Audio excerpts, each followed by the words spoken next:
Hi, here's what I'm trying to do. I've got uh, a kite system here, and it's made out of an arch, and it's going to be mounted around this uh, sort of belay rope on the bottom here.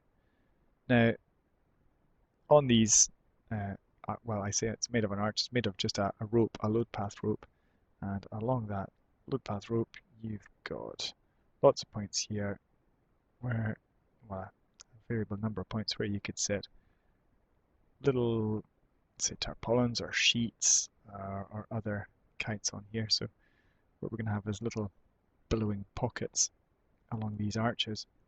Now I've made, I'll just preview that, a bunch of divisions along these arches, and these arches I've made them tweakable in there's one catenary.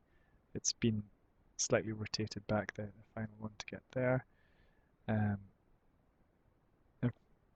I've got catenaries so that I can model sort of wind behaviors, and I can also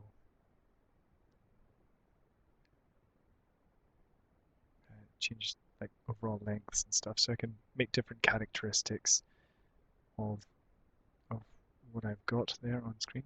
Check. Um, so this is going to alter the performance of these kites. By the way, these kites are for energy.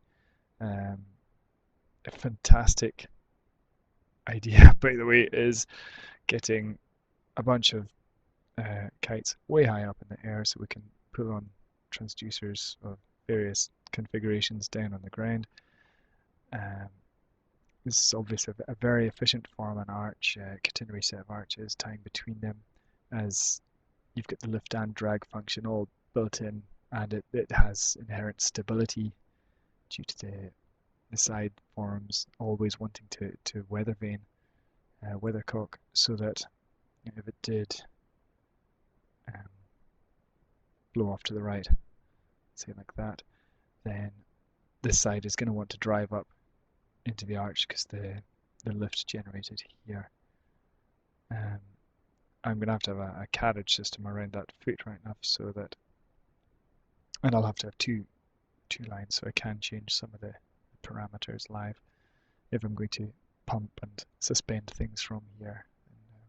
And with the force going up, I'll want a very strong carriage set down here holding on to this sort of anchor rope.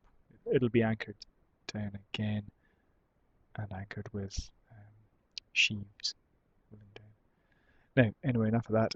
What I'm trying to do, which would be more of your concern, is make a mesh between 4 connected points on between each pair of catenaries. So I end up with the catenaries here, and say the second one, turn the points off there. So I've got these points, and you're probably more interested in the bottom half of the screen now. So each of these has, in this case there's 23. I'll put it down to say 9 points across. So I've got a list, 9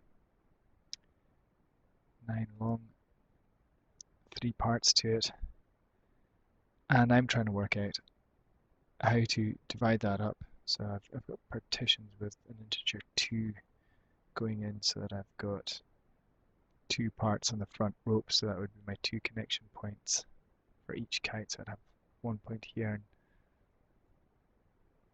1 point there, going to 1 point here and 1 point here. So I want to build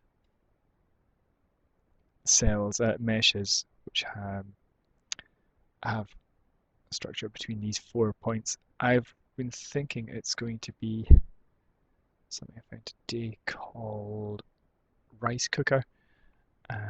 Unfortunately, my internet is down tonight, and hopefully it's written. Well, I will be by the time you hear this. I'll have uploaded it, but I've not been able to play and find out about that yet.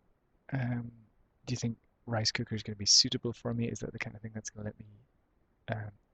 Oh, well, really, what I need to know is how do I set the parameters in here. Do I sift them like this? I don't think I can sift because I changed the number of connections anytime. Can you get the number of sift points to change? I'm not even sure if that's right. Function. So I need to get 2 from each catenary. So that's the divided points on the catenary. I've got them going into pairs here.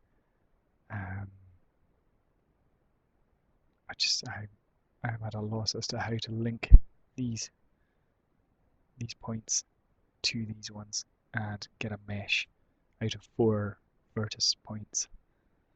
Any advice would be greatly appreciated. Thanks.